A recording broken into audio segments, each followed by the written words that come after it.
Red leather face, yellow leather face, red leather face, yellow leather face, red leather face, yellow leather face, red leather face, yellow leather face. Nicely done. I was like twerking to that, low-key. You might have to take the intro today, Zach. Should I do that? That'd be fun. That'd be fun. All right. This is my first time doing it. Ooh, we broke Matt today. You should feel special, Skyler. That's never happened. Welcome to Season 2 of Matt Makes Zach Watch Horror Movies. Now you may notice a drop in audio quality compared to previous episodes. You see, Matt has fallen into the Twilight Zone and can only communicate through the ether. But fret not, dear listener. You are still in store for all the same dreadful jokes, eerie impressions, and terrifying trivia. So, sit back, enjoy the show. Leatherface, yellow leatherface, red leatherface. I'm too high for this. He's burnt up like a weed and his name is Fred. I need to watch a horror movie. I've entered the Twilight Zone. You're listening to DJ Terra on Radio Slasher. Hey, it's George. DJ Terra's curled up in a corner right now. This episode kind of got to him, so, this recording was dated November 14th, 2020. They watched Climax. They're joined by a skeleton from the sky, I think. I'm not sure. Stay tuned. Hello, and welcome to Matt Makes Zach Watch Horror Movies. I'm Zach. And I'm Matt. And Matt's a little broken right now, Just so a bit. I'm taking the lead today because we have a very special guest, my friend Skyler. Hello, and hello. And Skyler deserves a Medal of Honor because he broke Matt today. Just a little bit. That's never happened ever. I will accept this honor with such dignity and with such responsibility. I can't wait to travel the United States touring with this title. I think I'm really gonna take this platform and really do stuff with it. What movie did you make us watch, Skyler? Well, today we watched the A24 film Climax. Mm-hmm. Yeah, ladies, that's what we watched today. Skyler made us watch it, and our brains are a little broken right now. Just a tad. Yeah. Just a tad. I saw it, like I said, a couple years ago, so it wasn't exactly fresh in my head. So I mean, it brought me back. It brought me back to a place. It was so not fresh in his head. Skyler told me, "Oh yeah, there's just a few subtitle moments in this movie. The entire movie was in French." What do you mean? That we just one didn't girl want to scare said, you away, Zach. "Yeah," and that one girl said, "You okay?" So I mean, that's pretty English right there. That's pretty English. Pretty right English. You okay? So yeah, because we're doing A24 movies this month, which also is the first month of the new year, and also all movies that Matt's never seen. It's true. These are all first-time watches for me. So, Nice. That's the best kind. Yeah, and so my friend Skyler here, he wanted to join us for Climax, so here he is. I love So to climax with people. You kind of set me up there. I did, and I regretted it the second it came out of my mouth. But anyways, Skyler, what's your relationship with horror movies? Do you watch them? Do you not watch them? I typically don't watch a lot of horror. I don't really enjoy a lot of gory or slasher stuff. I do enjoy thriller, edge of your seat suspense type of thing. But with all that being said, I'm not a big horror buff. I'm not lining up outside the theaters for the new horror movie of the month. But still, if I still like to feel a little suspense every now and again, a little bit of drama and flair. So yeah. So what made you pick this one? I mean, I was so glued to the screen from start to finish. I'm usually the type that's sometimes making sarcastic little stupid quips throughout the film, and I know you two wouldn't know anything about that. No, not at all. No, never. I never make jokes about movies. But when a film can keep my attention from start to end and keep my brain from dashing off to random thought tangents, that's when I know like it's something, and that's this film. I will definitely say that for this movie. Yeah, like no matter what, you were engaged with it the entire time. Yeah, we made like a couple of jokes at the opening shot, and then it was dead silent throughout the rest of the movie. Yep. Yeah, I wanted to ask you guys too. Actually, is that a rarity? Actually, Yeah. Okay. Yeah, normally there's at least one or two more jokes, you know. Normally the way it goes is Matt's seen the movie before, so it's him making me watch a movie and then me just trying to get him to laugh throughout the entire movie. So this is not normal. I see. This is not a normal movie. Normal is boring. We don't want normal up in here. No, That's fair.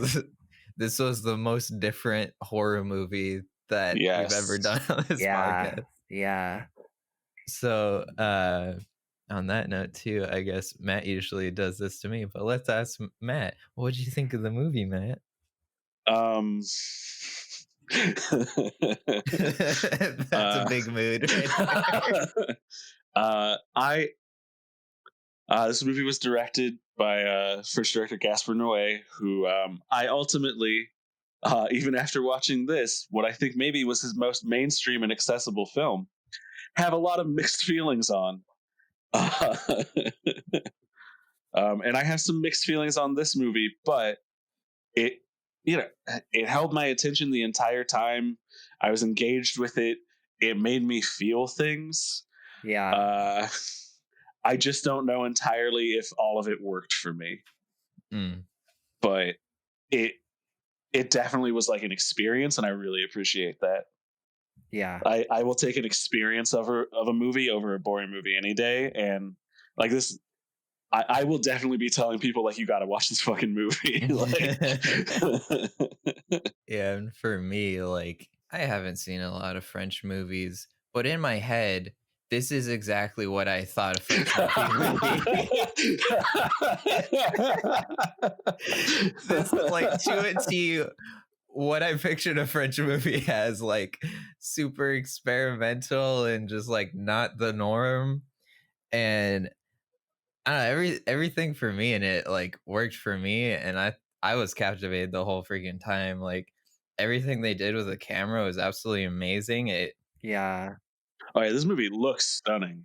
Like the beginning, it's just locked off shots when there's normal party conversation happening and stuff, and as you get to know the characters, and then when shit starts to go crazy, it's just one whole long shot that I'm sure they have hidden cuts in, but it like never cut, and the camera got more and more tilted as things got more and more fucked up until everything was upside down.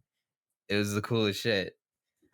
So for that reason alone, I'm like, oh my god, this is a great movie. Yeah. Yes to everything you just said, honestly. Yeah.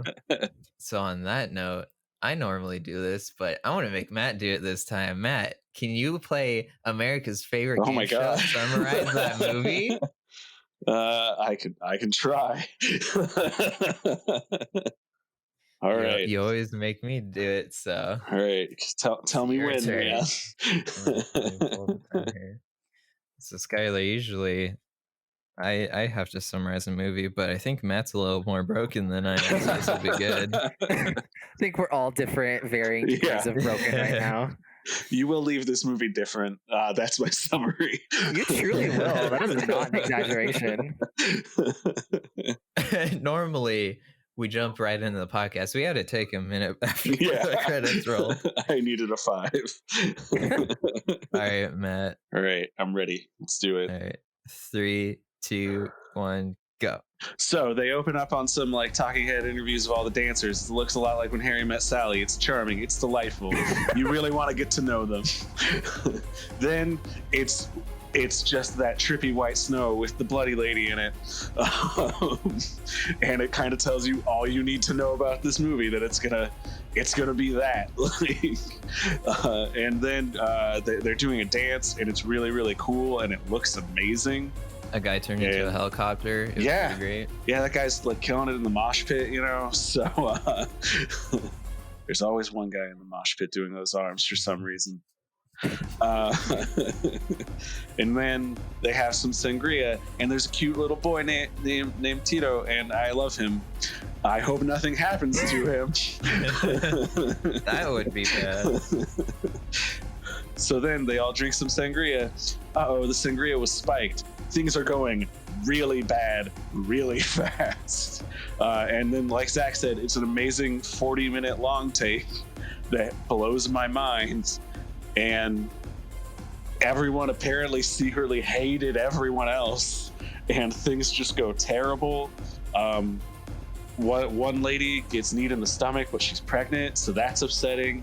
And then a brother and sister maybe have sex, still unclear, unfortunately. Really don't like that. One guy, they draw a swastika on his head and beat the shit out of him. I feel like there's a scene missing there. Yeah, and then the police show up, and they're as confused as I am. So, end of movie. 1 minute and 46 seconds. The only thing you forgot is Tito got fried. Oh, yeah. I wanted to forget that. Thanks. That was great. What do we have like for our winner? I feel like he won the game show. He got to sort of resemble that movie and relive it. Yeah. Oh, I was gonna say like a brand new car or something like that, but that works too. I'll take that one. There are no winners here. Truly. We can jump into the movie now. Like Matt said, it started off oddly not the weirdest or most horrifying thing to happen in this movie. A bloody lady crawling in the sand, making a little snow angel. Yeah, the way that they shoot it, so it's just that flat expanse of white all around her. Mm-hmm. I can't. I have a lot of like I said before, a lot of mixed feelings about Gaspar Noé.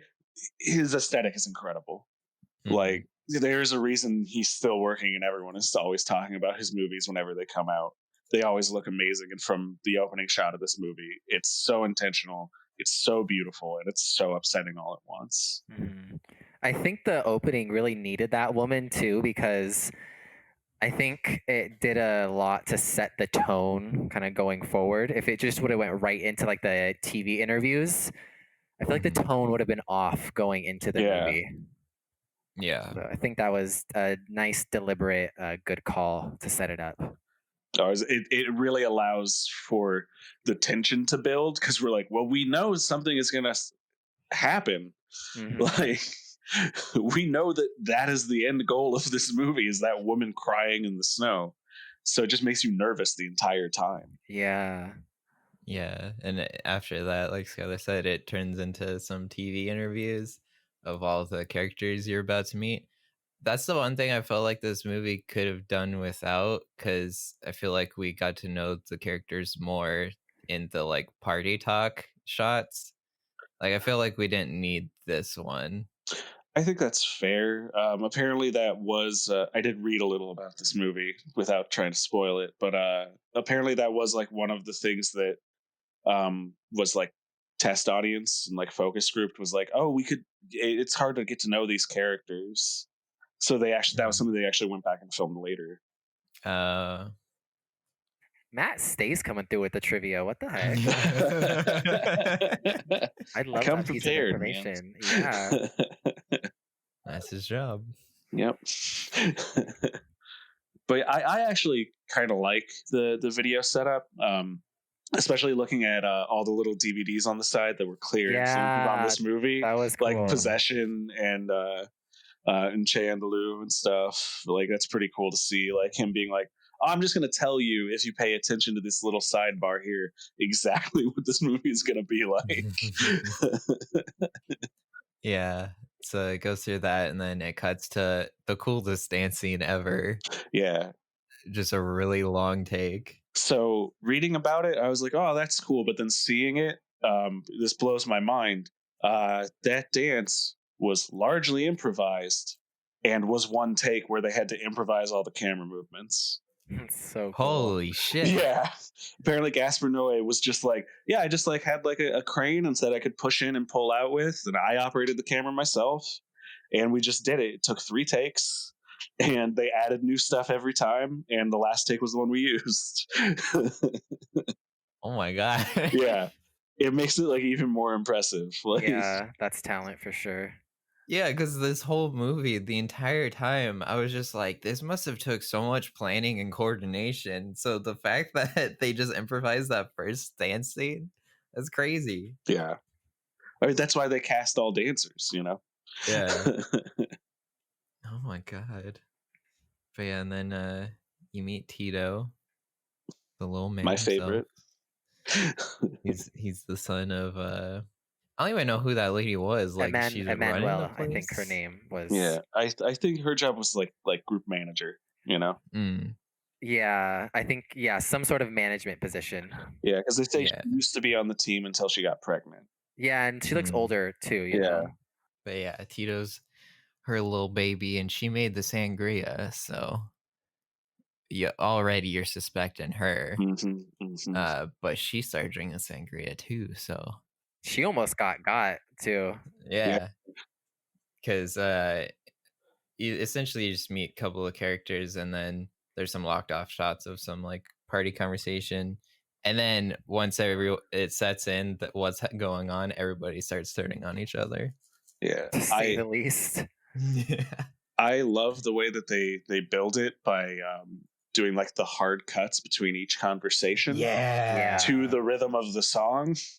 Yeah. And it gets faster and faster, and then all of a sudden it slows down until it's a long take. Like, it's so good. Each take gets longer and longer. It's like counting down. I love it. And shout out to their DJ Daddy. Hell yeah. He played some bangers. The second I heard Daft Punk playing, I was like, hell yeah. But how did you feel about when just all of a sudden there was the credits scene started to roll? Again, I was like, yeah, it's a French movie. Just like all the actor names, and then like all the like musicians logos and stuff. And I was Gaspar like, Noé. It's Gaspar Noé. like, yeah, this is French. Never seen a French movie really, but this is French for sure. Daft Punk is here. It's weird. It's got to be French. Skyler, what was your like first reaction when you watched this movie for the first time? The thing is, I had no idea what I was getting into with this movie. My friend had invited me out to go see it, and he had framed it as like, oh yeah, it's like a party. And I didn't really ask too many questions. I was like, okay, like, whatever, you know? Like, I love to party. Yeah. So I was like, yeah, like, let's go. And I'm thinking it's gonna be like an upbeat film type of thing. So we pull up to the theater, and first things first, we're with the group, and the group I'm with, they decide to take a hit of acid, 3 of them, right before this film. I'm thinking we're just gonna go smoke some weed, but then they whip out some acid. Now I just say, you know, live and let live, do your thing. But I go into the film, and I did during the film have to get up and excuse myself for like 5 minutes because I was like sweating and like just went to the restroom type of thing and like washed my hands.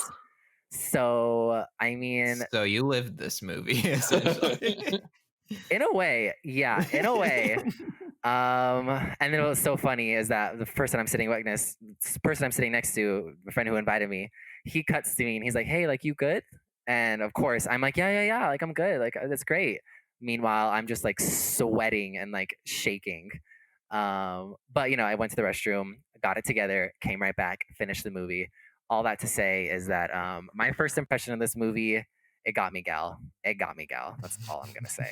Seriously, I cannot imagine this movie as a cinematic experience. Like Oh watching it at yeah. home, I was terrified. Imagine like a giant cinematic theater setting. This movie, it was just well, and just the group tension. I'm sure it was just you could just feel it in the room. it was something. We were feeling something. But yeah, that was kind of my opening experience with this film. All I can honestly say, I've never sat in a movie theater sweating at a movie, so it's got to take something special. You haven't lived, Zach. You haven't lived. I guess not. I guess you need to go to more parties and drink some sangria. You'll never be able to look at sangria the same. Yeah, for real. Never gonna trust it again. What's the the like tagline of this movie was like, birth and death are extraordinary experiences. Life is a fleeting pleasure. Oh yeah, I guess I need to go learn more of that. The French national anthem.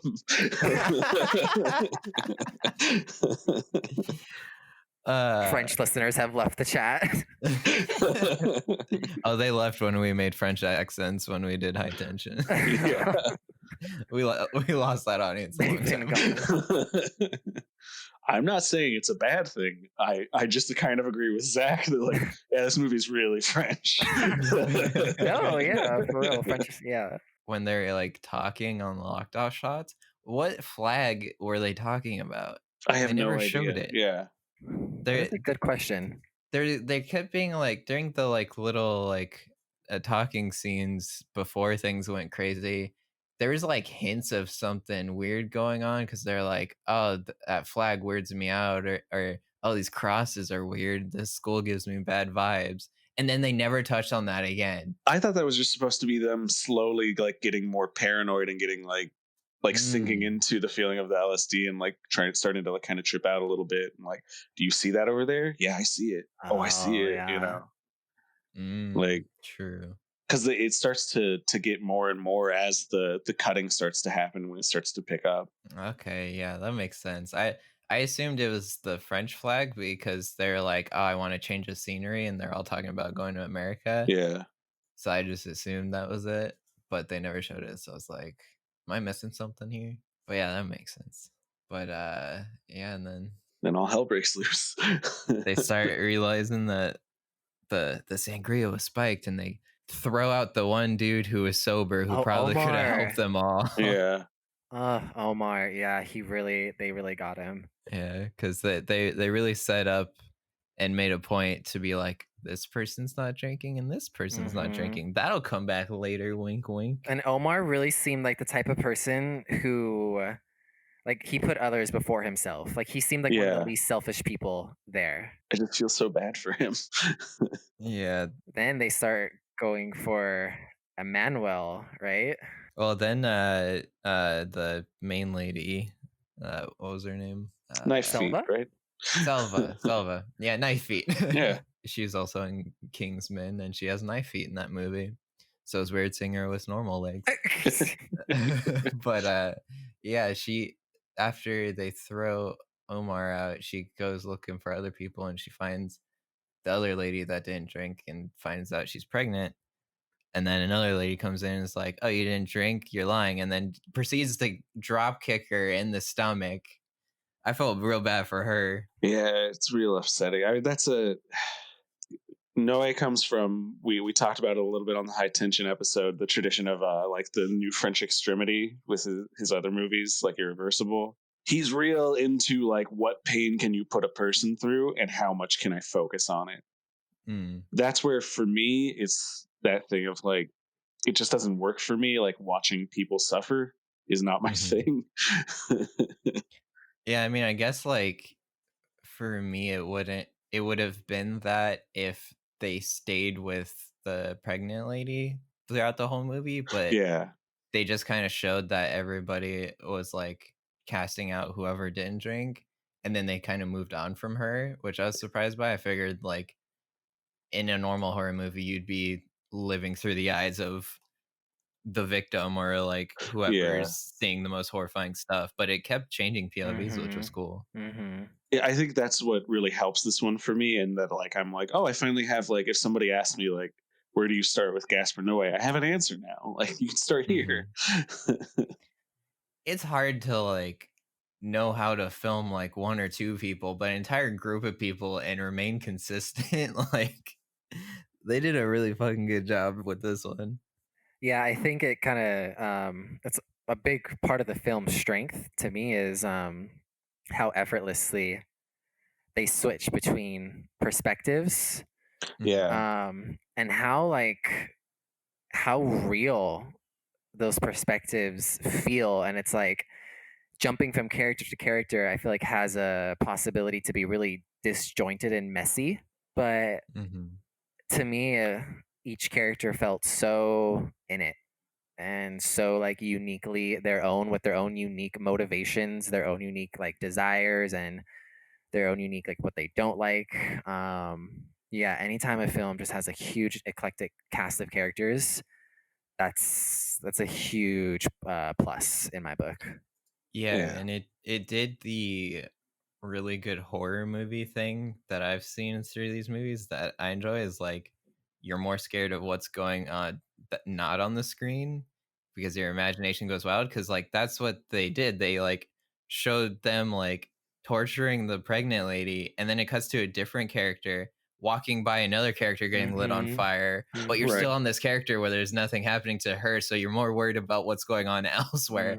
That Tito, the little boy's getting locked in like an electrical And you can closet. just hear him yelling the whole time. Yeah. So the entire time you're just more concerned about what's going on outside of the screen. Yeah, no. And those shots of just them, like, I feel like everyone had a different shot of them walking through the dance floor, the hallway, their rooms, whatever. Like, each person was just so like uniquely, I mean, in essence, tortured in their own way, at some point. And you got each and every person.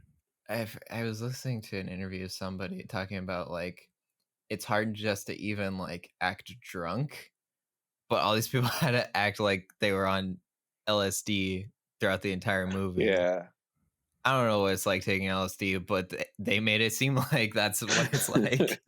I will say, to piggyback off that though, I feel like there are a lot of films that show drug use, but a lot of the times, like, sometimes it could just be a little like, I guess, tone deaf and a little fabricated. Yeah. And a little like, I highly like, a bad trip maybe, but I highly doubt that that's like the standard experience, Yeah, because most of the time, like when it feels fabricated is when they do like some sort of visual effect or something. Like I just watched Get Duked. It came out recently, and there's a whole like drug scene, and you can tell, I could tell before I even looked at the director that he's a music video director, because when they got high, there's all these like their heads getting big and like all these music video effects, which feels fabricated. But this movie like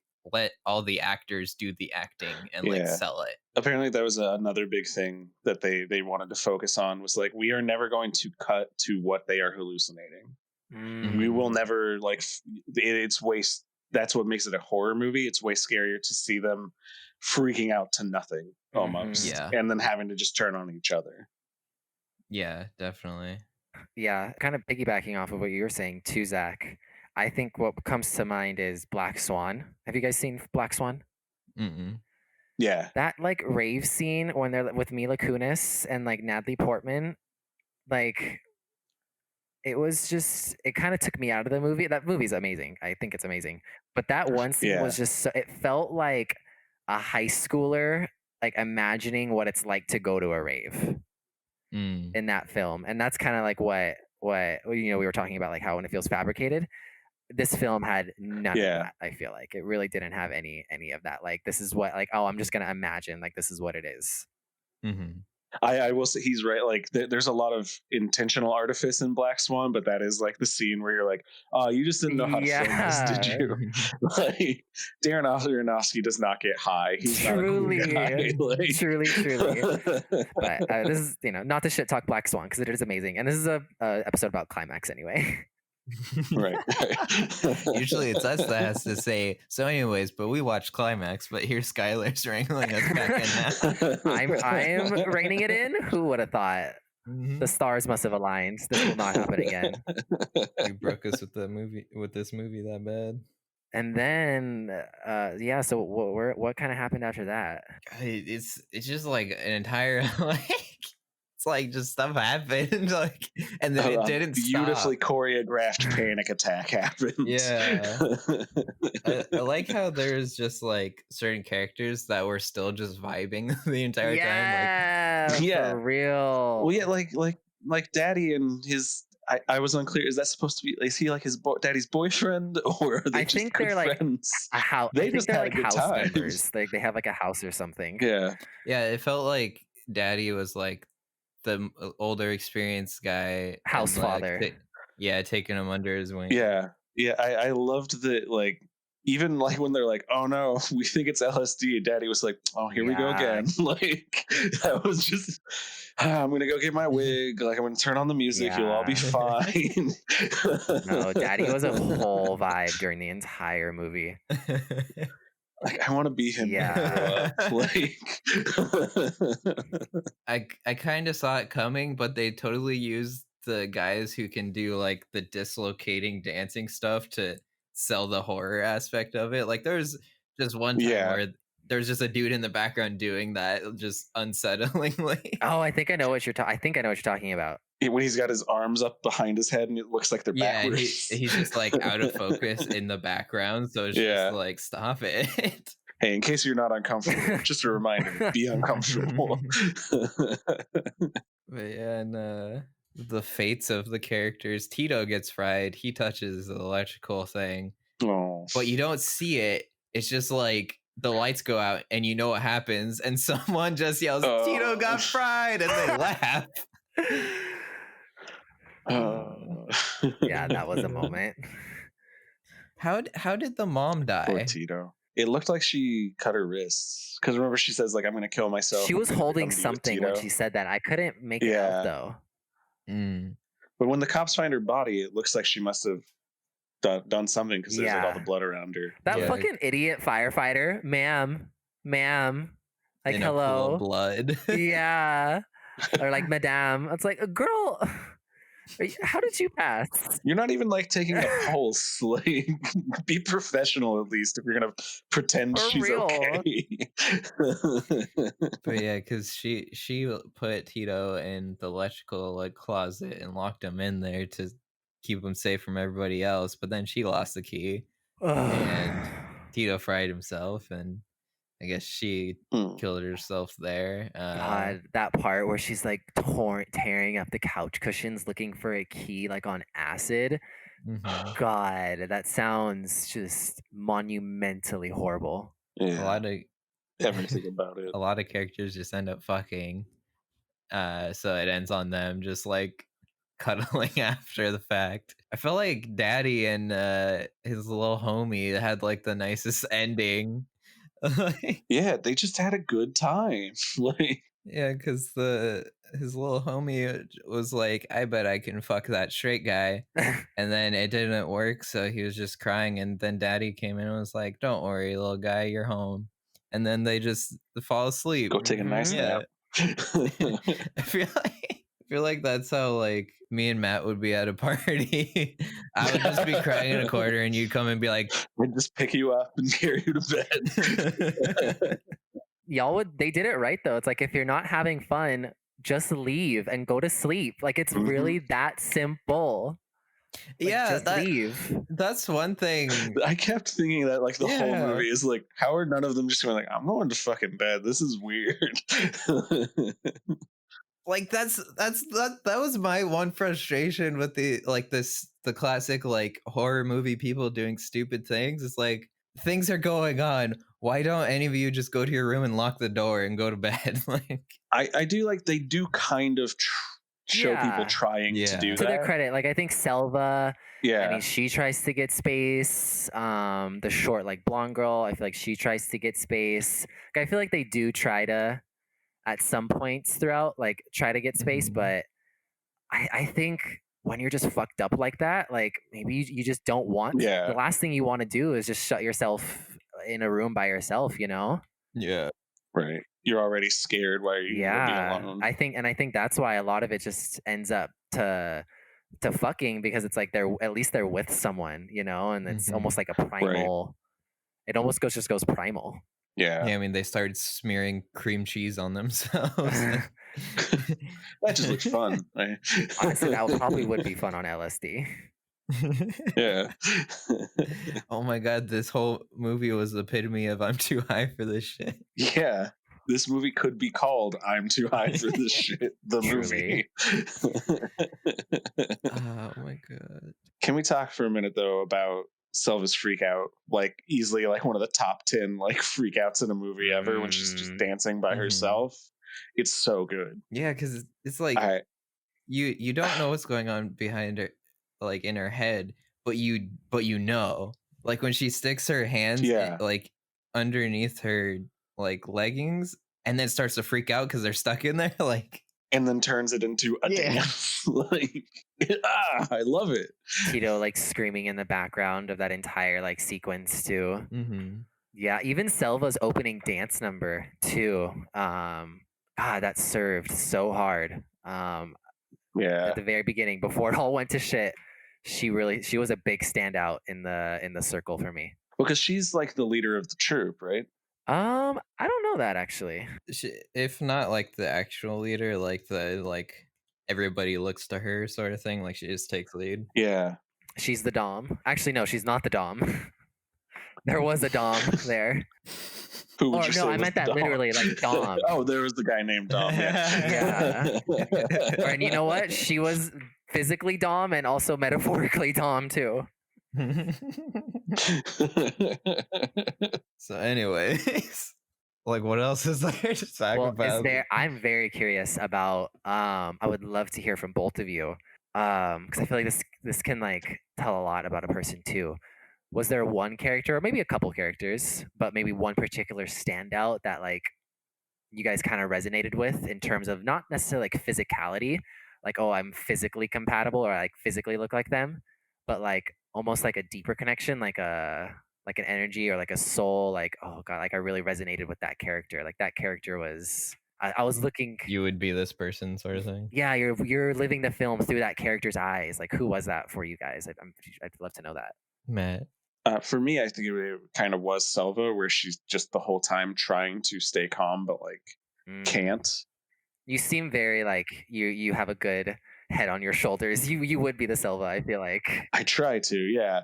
Everybody stay calm. Oh God, what is happening over there? That was her whole character. Zach? For me, it'd be a tie between Omar, just like the only sober dude, just getting thrown out immediately, or Daddy just vibing the whole time, just like whatever, that's your problem. Don't bother me. Yeah, Daddy or Omar. That's great. What about you, Skyler? Probably like Daddy.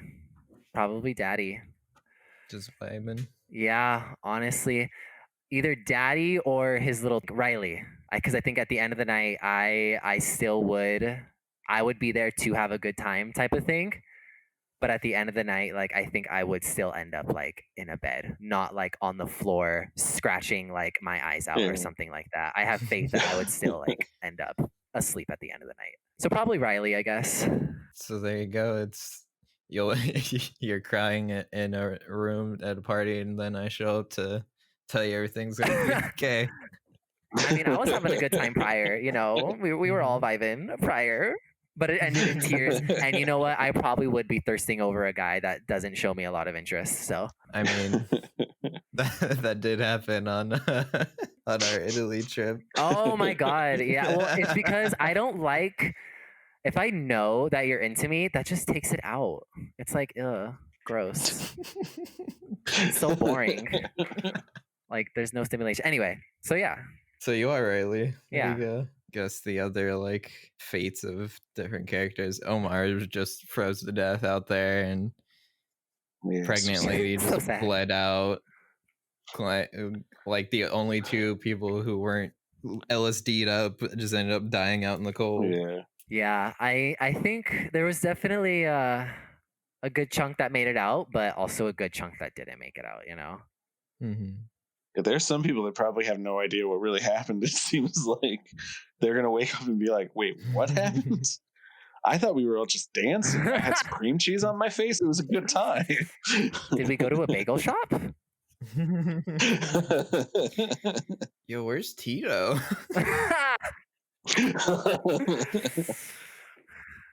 Oh, Tito's vodka? No, Tito's fried. oh. But yeah, no, that was Climax. Some like police officers or someone showed up at the end. Don't know who called them. Feel like, why didn't any of them have cell phones? That's a good question. Like one of them could have called 911. Like the pregnant lady kept yelling, "Call 911." Why didn't she just call 911? I guess. Because it's a movie. Well, that, and also too, when you're fucked up on LSD dancing, I don't think you want the ops Yeah. showing up. Yeah, but I mean Yeah. the pregnant lady, like she kept saying someone called 911. True, yeah. It's like you think she could have just called 911, you know? Yeah. Right. You could have done that a long time ago, man. You knew what was happening. Instead of slicing yourself up. Yeah. Yeah. But that was probably the hardest. I remember in the moment when I first saw the film, and in the moment now, even harder than watching Dom beat what's her face up. That was the hardest part to watch in the film when they were chanting "kill yourself" and she was like cutting herself. Yeah. Woo, mama! See, that's where the movie kind of loses me a little bit, because I'm like, It's hard to watch. If it's just about how much can we make this character suffer, because isn't it fascinating to watch a person suffer? It's just like not my thing. But also it's effective, and like it works. It does what it's supposed to. Yeah, I think it definitely served its purpose, because it's like, imagine just thinking everything was fine, and then all of a sudden you walk out and everybody's telling you to kill yourself and yelling at you, and you're the only person who's like you're the only one that's not going crazy. Damn. But yeah, so that was Climax. Yeah. Oh yeah, and then it was revealed at the very end who released it. Duh, Psych, right? Was her name? Oh yeah. I just remember her as the very tall lady. Dude, it was so cool when the firefighters entered the room, and then everyone was on the floor and it was upside down, but Psych was the only one standing and still vibing. Yeah, I thought that was really cool. And she was the only one acting off before everybody started drinking the sangria. Yeah. But they did a good job of like focusing your interest on like, or your suspicion on whoever didn't drink the sangria, instead of like the only person acting weird before everybody was fucked up. Yeah. And she came out unscathed too. She said she wanted more. Yeah, then I think they talked about it like in the little like locked off conversational shots in the beginning, that like somebody mentioned something about her like dropping LSD in her eyeballs. Yeah, her roommate. That was deep foreshadowing. That was deep foreshadowing for sure. So where are all those shots of that sangria? That camera lingered on that sangria for quite a few different times. Oh yeah, they kept talking about the sangria. If I didn't read the description of the movie and knew that it was gonna be the catalyst of all of it, I would have been like, all right, what's with the sangria? Stop looking at the sangria. Well, ladies, with that being said, that was Climax. Any more behind the scenes stuff or something, Matt? I do have one thing. You know how it was like really mind blowing to learn that like that opening sequence was like improvised, and that's like really impressive. What if I told you this whole movie was shot that way? This entire movie was improvised. There was no script, and they would figure out how they were going to shoot it on the day. They shot it in like 3 weeks. Wait, you're Yeah. lying. No. It almost sounds impossible. Well, he would just say like, go over there and do whatever you think your characters would be doing. Go over there and do whatever you think your characters would be doing, and I'll just go through the space. That's why the camera just kind of will like focus on somebody for a minute and then swing over somewhere else, because they were literally just acting out the entire movie for every take for that long take. Oh my god. Yeah. That's And then they would find places to do hidden cuts and stuff. And like obviously like some stuff was a little more planned, like, oh, we know we're gonna have her do her extended freak out dance, but then that whole dance was improvised. Or, you know we want somebody to get beat up. Who do we think would get beat up? You know, like, so they're kind of figuring out some of it in advance, like they have a very loose outline. But for the most part, apparently, it was literally just him walking around with the camera, and that's why it just kind of trails off into different areas throughout the whole movie. Like the strongest element of it was just like, oh yeah, that'll be cool. Oh my god. really Yeah. really speaks to like the talent of everybody involved, not just the actors, but Yeah. literally everybody. Yeah, because the fact that Yeah. the entire movie was essentially a long take, the fact that that was Yeah. not planned and mostly improvised, like, Yeah, he just talked with the actors beforehand and was like, who is your character and what would they be doing? Okay, go do that. oh my god. Yeah. It's literally nuts. spent the whole movie. and then to do a 40-minute take. I literally Like- spent the whole movie thinking, wow, this must have taken a lot of coordination and planning. I'm sure, like, I don't want to downplay that element of it. I'm sure it Yeah. did. You know, like you do one take and then you go like, okay, well, everybody try to do the same thing again because I realized I shouldn't have done it that way. I'm sure that Yeah. happened, you know, and then they probably planned it out more from there. But even that is like, you're doing it on the day. You typically don't even figure out lighting on the day of a Yeah. movie. Like, that's all so normally pre-planned that it just makes it incredible. Like, Yeah, shout out to the editor who had to cobble all that together too. And yeah. make it seem like it wasn't shot that way. Because oh my god. Damn. Yeah.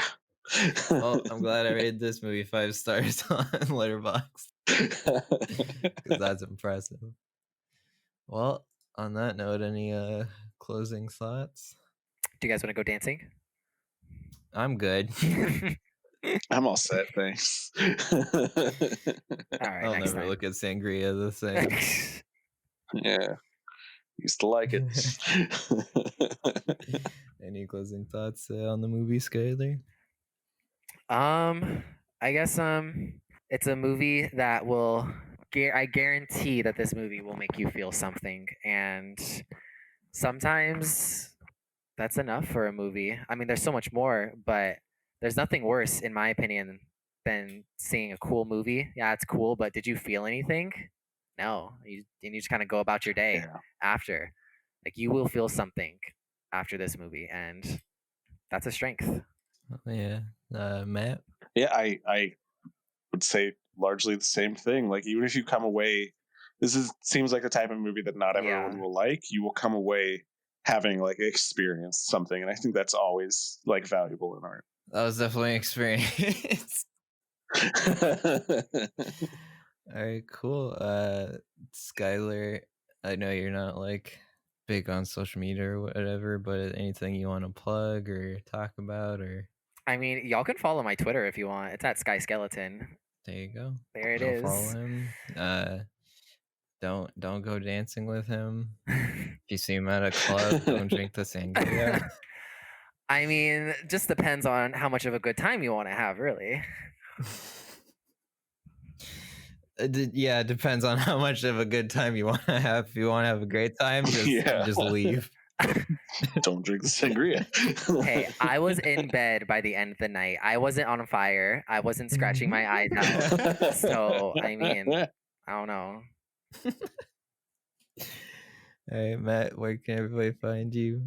You can find me on just about everything as I Draw Paintings, and you can find me over on Twitch, where you can hang out with me while I draw, as I Draw Painting. It's the same thing, just drop the S. What about you, Zach? You can find me on Instagram as Zach Shirk. So yeah, thanks for listening. Hopefully next time the movie doesn't break Matt. It's weird being the host this time. No promises. But yeah, so I don't got any quotes because this whole movie was in French, so we'll just say bye. Cheers. Bye. Oh wait, Tito's fried. As the Vox fades, we thank you for listening to this bizarre journey into cinema. If your morbid curiosities hunger for more, you may summon our horror bros at mattmakeszack.com, on Twitter and Instagram at macmakezack, or if you dare, say George Lucas 3 times into a mirror for a visit from our phantom menaces. You may now return to your mortal plane of existence. Until next week, as Matt makes Zach sit through another chilling apparition. Mwah!